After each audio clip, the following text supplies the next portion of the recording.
Welcome back, mystery seekers. Tonight, we're stepping off the beaten path into the deep, misty jungles of Indonesia, where the air is thick with ancient secrets, and the ground itself seems to hold its breath. You've heard the ghost stories, but you haven't heard this one. We are talking about a legend so strange it was hidden for generations. The forbidden union between two of the most feared icons of the spiritual world, the Jenglod and the Black Cat. It's a story that challenges everything we know about the nature of evil and the possibility of connection in the afterlife. First, we must understand the Jenglod. It isn't just a monster, it's a terrifying mystery. Imagine a creature no larger than a human hand, with the wrinkled, petrified skin of a mummy, long, matted hair that continues to grow, and fangs that thirst for blood. Locals believe they are ancient shamans who failed their spiritual transition, trapped in a tiny, cursed body. They are usually found deep underground or in the hollows of sacred trees, waiting. They are symbols of dread, solitary and hungry, rarely interacting with anything other than the blood offered by their keepers. Then there is the Black Cat. In many cultures, they are seen as bad omens, but in the villages of Java, they are often viewed as the Kucing Kembang Asem, spiritual navigators that can walk between the physical world and the realm of shadows. This particular cat was different. Jet black, with eyes that burned like molten gold, it didn't fear the dark corners of the ruins. While others fled from the presence of the Jenglod, this cat seemed drawn to it, sensing a frequency that no living human could ever hope to perceive. The first encounter happened beneath a blood-red moon, near the ruins of an ancient, crumbling temple. The Jenglod had been unearthed by a storm, its tiny form exposed to the elements. Most animals would have sensed the predatory aura and stayed away, but the Black Cat approached. It didn't hiss, it didn't claw. Instead, it sat beside the petrified figure, offering its warmth. This was the beginning of something unnatural, a bridge forming between a cursed relic of the past and a creature that lived in the present.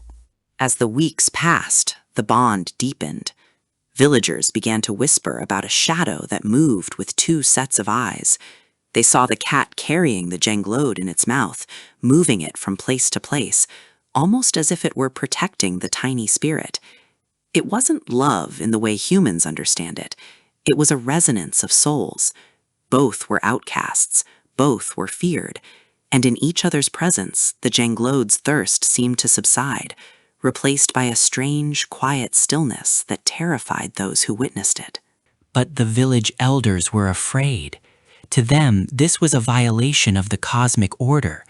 A Jenglod is meant to be a solitary curse, and a Black Cat is a messenger. Their union was seen as a sign of an impending disaster, a breach in the wall between the living and the dead.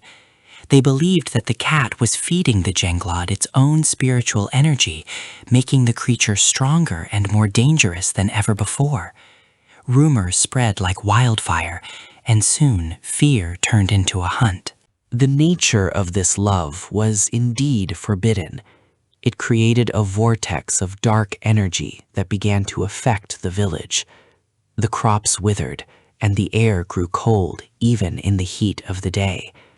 The Jenglod began to manifest powers it never had, the ability to project its consciousness into the cat's mind. They became a single entity, a dual-bodied nightmare. People claimed they heard a high-pitched scream that sounded like a mixture of a human cry and a feline growl echoing through the night. A powerful shaman, known for his ability to bind spirits, was called from the neighboring province. He knew that this wasn't just a simple haunting. He prepared a ritual involving black salt, incense, and ancient mantras to sever the connection. He understood that to save the village, he had to separate the two. But he also felt a strange pity. He realized that these two beings had found the only thing they ever wanted in the vast emptiness of the spirit world, a companion. The confrontation happened at the heart of the ruins. As the shaman chanted, the air began to vibrate. The Black Cat stood its ground, hissing with a sound that felt like thunder, while the Jenglod's eyes glowed with an intense, blinding crimson light. The ground shook as the ritual reached its climax. The shaman threw the sacred salts, creating a barrier of white light. It was a battle of wills, the shaman's duty against the desperate dark bond of the two outcasts. Just as the shaman was about to strike the final blow to seal the Jenglod away forever, something incredible happened. The cat didn't run. It leaped into the center of the ritual's energy, grabbing the Jenglod one last time.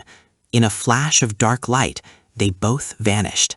They didn't die, and they weren't captured. They simply ceased to be part of our physical dimension.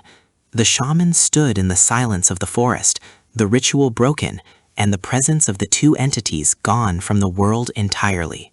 Today, those ruins are still avoided by the locals. They say that on the nights of the blood moon, you can still see a shadow of a cat walking along the stone walls, and on its back sits a tiny, petrified figure. Their story serves as a reminder that even in the darkest corners of existence, there is a desire for connection. Whether it was a curse or a miracle remains a mystery. The forbidden love of the Jenglod and the black cat is a tale that reminds us how little we truly know about the unseen world. Thank you for joining me on this journey into the dark heart of folklore. These stories remind us that the world is much larger and more mysterious than we often care to admit. If you enjoyed this dive into the supernatural, make sure to show some love. Don't forget to like and subscribe for more updates on the legends that haunt our world. Until next time, keep your eyes on the shadows and stay curious. Good night, everyone.